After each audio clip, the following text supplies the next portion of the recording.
Hey, good morning, everybody. This is the screencast for Chapter 2, Athletic Training. We're going to talk about the sports medicine team today. So let me roll down a little bit here. Sports medicine team. The sports medicine team is a very important team. It's critical as far as taking care of your athletes, taking care of your patients. First things first, everybody thinks that the sports medicine team is headed up by the athletic trainer, and that is not true. We work under a physician. We actually have two team physicians that I work under for Doyle High School. We've got the doctor who works there in Livingston for Baton Rouge General. There's two different physicians there to kind of oversee me as far as medical stuff.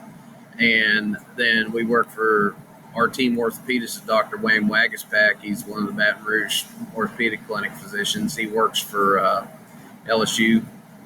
He is an LSU team doctor. So the same doctor is taking care of Joe Burrows is the same guy taking care of my second baseman, which is pretty cool. So he kind of oversees our sports medicine team, and I work under his direction. Certified athletic trainer is me.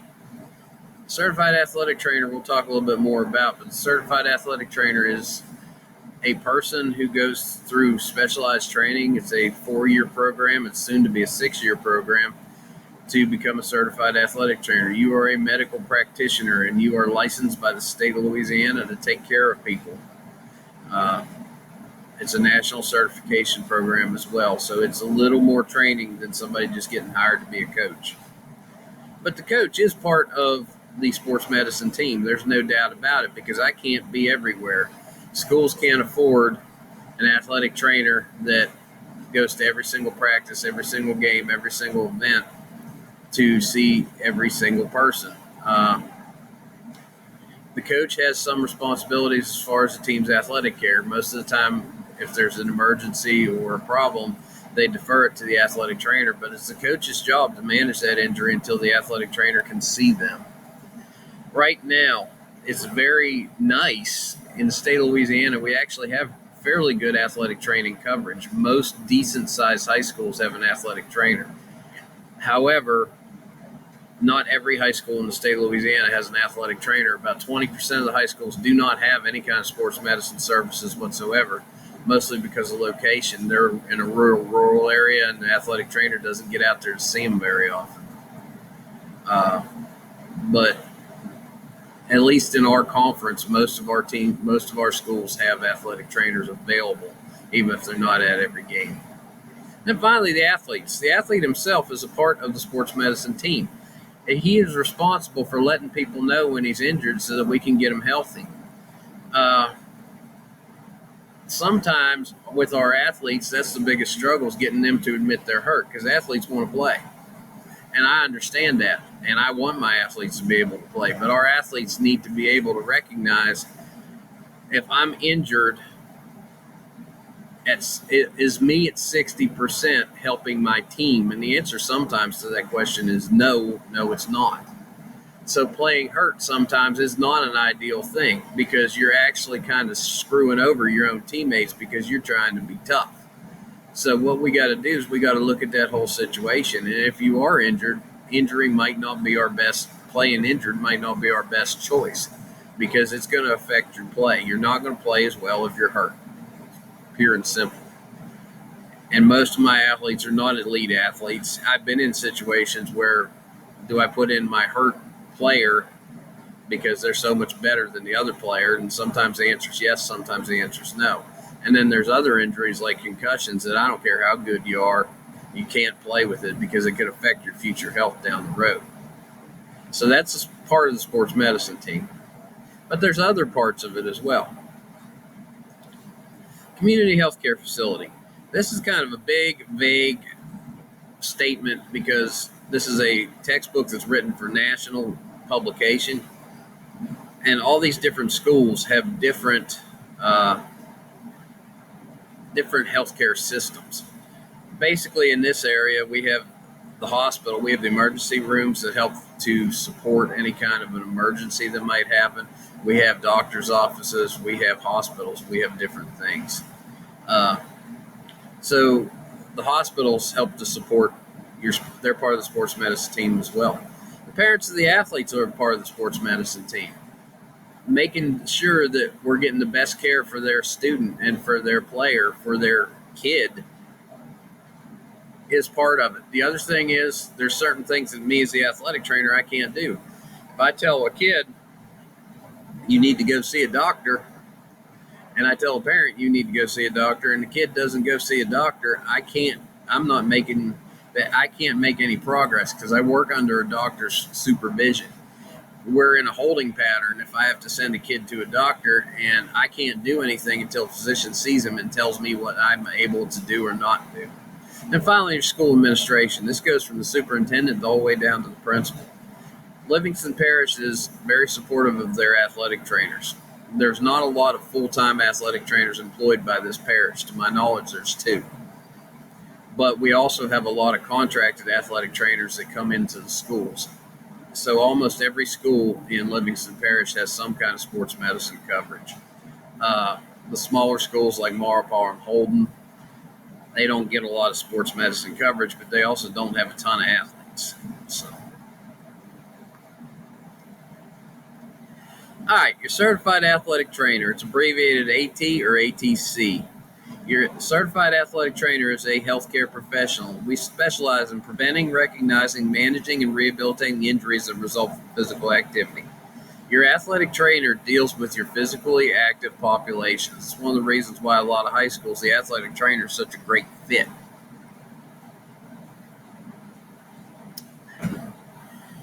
Because school nurses can't be everywhere. We don't have enough school nurses on every campus to take care of every injury that happens.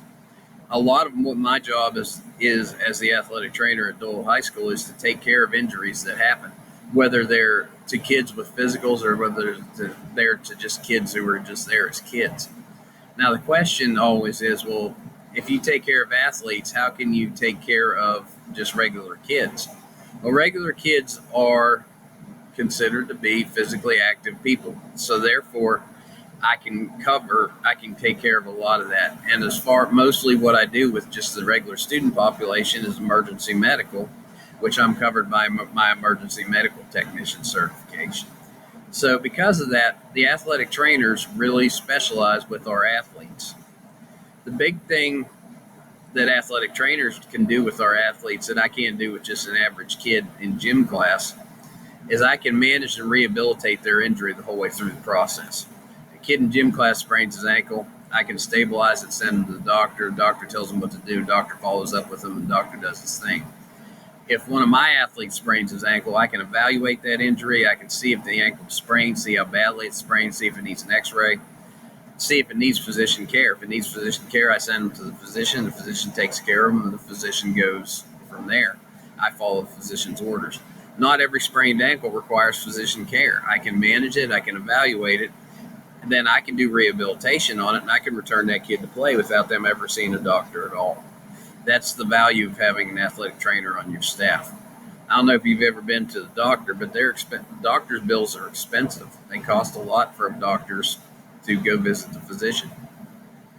I save probably, it's a hard number to quantify because there's not really any data on what you prevent and what you save, but I could very easily estimate that I save $200,000 a year in doctor's bills for our athletes here at Doyle High School.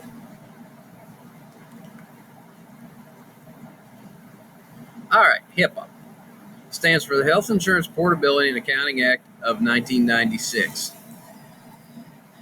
There's also another act that applies especially to high school athletes. It's called FERPA, and I don't exactly remember what FERPA means, but it's basically HIPAA and PII, personal information, about high school students or school students. The Health Insurance Portability and Accountability Act of HIPAA is a federal regulation that established national standards for healthcare information to protect personal health information. Basically, in a nutshell, what you need to know about HIPAA is this.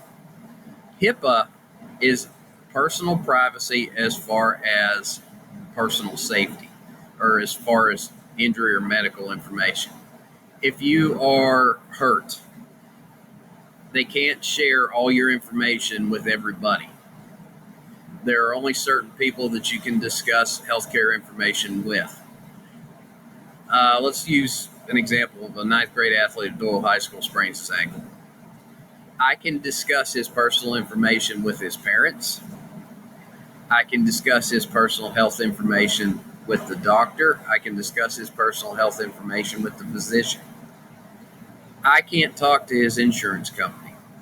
Well, I can talk to his health insurance company, but other insurance companies like life insurance, things like that, I can't talk to. I can't talk to his lawyer. I can't talk to somebody walking down the street. That's one of the reasons why, if you've noticed in the last couple of years in college football, there's a tent on the sidelines. That tent, they put it there because of concussions, to be able to evaluate people for concussions. But what they've done is they've started evaluating every single athlete in that tent when they get injured because of HIPAA laws. Because what happens is a kid gets hurt on a college football field, they drag him over the sideline, physician starts looking at him, physician starts evaluating him. There's a TV camera there broadcasting to the entire nation what's wrong with Joe Burrow's ankle. And that's actually a violation of Joe Burrow's HIPAA rights. So because of that, this HIPAA law helps to prevent that. Basically, for you as an athletic training student, what you need to know is private information stays private. What you know about an athlete needs to stay with you and that athlete. We don't go talking about athletes in particular and their injuries unless it's with somebody that we're allowed to share information with. Can we talk about certain cases without using names? Yes, we can. That is especially if we're doing it for an educational reason. But you'll notice as I lecture, I'll talk about things from time to time, and it'll be a healthcare case that everybody on campus knows who it was, but I'll never use that person's name. And that's because of their HIPAA rights. All right, our athlete. The athlete is responsible for carrying out instructions given to him or her by the doctor, the trainer, or the coach. Any injury during play must be reported to the coach or the athletic trainer. I've had athletes try and say, oh, I didn't tell the athletic trainer because he keeps people out too long. First of all and foremost, that's crap. My goal as an athletic trainer is to return you to play as soon as I possibly can, as long as it's safe. But I can't take care of my athletes if I don't know they're injured. Secondly, if you go bypass the sports medicine system and you just, as an athlete, just go to the doctor yourself, you're gimping around, you go to the doctor, we are then obligated to follow your doctor's orders. And you might not go to a sports medicine physician. You might go to a physician that specializes in family practice. And that family practice physician knows the easiest way to get a sprain back healthy is put somebody in a boot for 6 weeks. And then after 6 weeks, the tissues will be healed and the athlete will be good. Well, the reality is that athlete won't be good because that ankle is going to be weak, it's going to be sore, and it's going to extend the period of rehabilitation that this athlete needs to get back to where they were. Whereas if they would come to see me right off the get-go, we can start them on a rehab program, we can start them on a strengthening program, and we can return them back to play in 2 weeks. I've seen it done. I've done it. I've had athletes with horrible ankle sprains back playing in a week and a half. If they would have went to see certain physicians, they'd have been out 6 weeks. So the athlete reporting your injuries to the athletic trainer so we can do something about them is critical. Athletes' parents. Our high school athletes are minors. They are not adults. They have to be informed, and it says in writing, but verbally is okay too. But they have to be informed if an injury occurs to their child. Most of the time, what we do is phone calls. Problem with phone calls is they're not documented, but I document when I make a phone call to a parent. I write it down. I keep a medical record on all my athletes who are injured. Right now, I've got 2 or 3 running right now. Because communication is key. And also, for legal reasons, proof of communication is key. And I, as an athletic trainer, can make recommendations to parents what to do with their child as far as their injury. But ultimately, it's up to the parents to make the decision, because I'm not the one paying the parents' medical bills. The parent is. If the parent chooses to just let me work with the athlete and try and get them better without going to the doctor so they don't have to pay for it, that's the parent's choice. If the parent chooses to bypass me and go to their own doctor and he says they're out 6 weeks, that's the parent's choice. But one thing we cannot do is go dancing around physician's orders. Physician's orders are what they are, and we have to follow them. All right, your athletic trainer. What does your athletic trainer do? First thing, he's certified in CPR and first aid at a minimum. Every 2 years, all athletic trainers are required to recertify in CPR. We have to send a copy of our card to the National Athletic Trainers Association Board of Certification to prove that we've maintained our CPR certification. Additionally, in school, we learn protective taping, padding, and bracing. You're going to learn some of that here. Are you going to have a master's degree in it? And the answer is probably not. But you're going to have some of it. You're going to understand the proper use of specialized padding or bracing used during rehabilitation programs. All right, I'm not sure exactly where I left off. I got a little interruption there, but that's okay. Your athletic trainer is certified in CPR and first aid. We have to recertify in that every year. We're trained in protective taping, padding, and bracing. And we understand the proper use of specialized padding or bracing used during rehabilitation programs. I know an awful lot of athletic trainers work full-time, and all they do is fit people with braces. They work in orthopedics office. Matter of fact, I did that myself for like 3 years. So it's that's one of those things that we receive training in. Something else we receive training in is record keeping. Record keeping is important. Record keeping is what keeps us from getting sued. Good records will save your life. Some simple records that different athletic trainers keep is a daily injury log, a treatment log, rehabilitation progress reports. Some have to keep insurance information. Some have to keep consent forms. Some have to keep physicals. There's all kind of different records as an athletic trainer you may have to keep. One of the fortunate things about being at Doyle High School is, as far as records, I don't have to keep a whole lot. Because, one, I don't see that many people injured. Two, I'm not treating 700 athletes. When I was at Indiana, Pennsylvania, we had an average of 450 student athletes on campus. We averaged about 40 to 50 kids came through the athletic training room, not counting taping, every day. That was 40 to 50 kids getting some sort of treatment for some sort of injury. We had to keep records for that, because otherwise how would we remember who we did what to?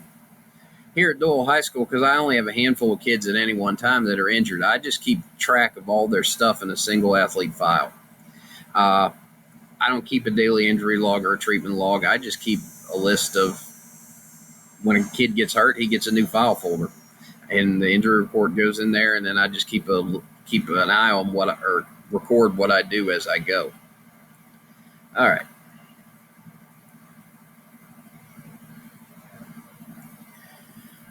All right, some other forms might be a health history form. A lot of athletic trainers do statistical analysis of season-to-season injuries. What they're doing is looking for trends. And I do this. Mine's probably not as extensive as some other people's, but I noted a significant difference one time in ankle sprains in the girls' basketball team. At the time, the sole that Nike was using on their shoe seemed to everybody like it gripped the court really good. Well, the problem is when the shoe grips the court really good, something's got to give, and a lot of times it was ankles. That year, I had several significant sprained ankles on the girls' basketball team. The next year, they shifted over to New Balance shoes from looking at that data that I had collected, and we went the entire season without a single sprained ankle. We also changed their warm-up. We made sure that they stretched their calves real good and that their stretching was actually more effective. So keeping track of who's hurt and why is useful. Recording athletic training supplies and equipment. Every athletic trainer has an order that they have to do every year of different things that they need to make their athletic training program run. Mine's no different. I know about what I'm going to need every single year, so that's what I order. All right, now this is where it gets challenging. All right, a risk acknowledgement form. As an athletic training facility here at Doyle, I don't keep the risk acknowledgement form. Coach Beatty does because he is the athletic director. We keep all their LSHAA forms in one spot. If I need to get them, I know where they are, but I don't really see a lot of need most of the time for me to get their risk acknowledgement form. But we keep their physical form, their risk acknowledgement form, all those different forms that you got to fill out when you go out for a sport. We keep them all in one spot. It's signed by a parent or guardian of a minor participating in sports. What they're saying is, we know there's a risk with this sport, and there is a chance that something could happen. Because there is a risk, we are aware of that, and if there is an injury, if there's somebody gets hurt, if my child gets hurt, I understand. I knew the risk from the get-go. All right, we're almost done, folks. This is the hardest part.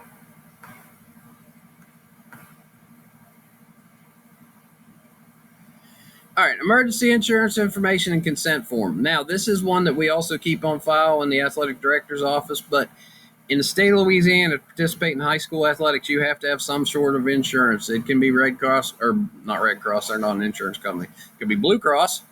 It could be Progressive. It could be Kid Med.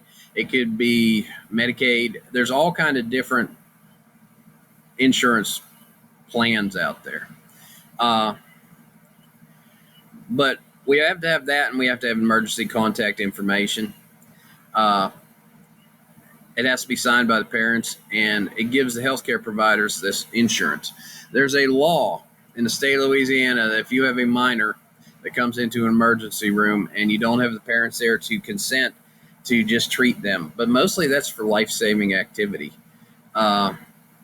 Most of the time in your emergency rooms, if it's something that's can wait 15 or 20 minutes and the parents are 15 or 20 minutes away, they're going to wait to treat that person until the parents arrive. Now, if the parents are on a business trip to North Carolina, they will treat that person, that minor, based on telephone consent. But most of sports injuries, this is kind of sadistic to say, but it's true. There's an old saying, if it's broke today, it's broke tomorrow. Most sports injuries, even though they seem like an emergency, really at the heart of things are not. As far as the big practice of medicine goes, the only true emergencies is if they're not breathing or they don't have a pulse. Or they're bleeding all over the place. Most everything else can wait a little bit to get taken care of. We can stabilize them, and we can wait until the parents get there. Most of your athletics injuries fall into that category. All right, so let's try and get to this last slide here. That's the only problem with this. I can't get to this slider bar. Oh, wow, looks at me from the other side. That's not what I want, though. I'm going to go away. All right, here we go. Some of y'all are really happy that I just went away. All right, last slide right here. Pre-participation physical evaluation. This is what's commonly known as your sports physical. It is a law in the state of Louisiana before an athlete can go do any kind of a sport, they have to have a physical. What that physical does is finds out if an athlete has any pre-existing injuries or illnesses. It's completed by a physician before they start participating in sports. Most of the time we do big physicals where everybody goes and we go through a line and we get our physicals that way, but you can go to your own personal physician to get a physical as well. Either one is fine.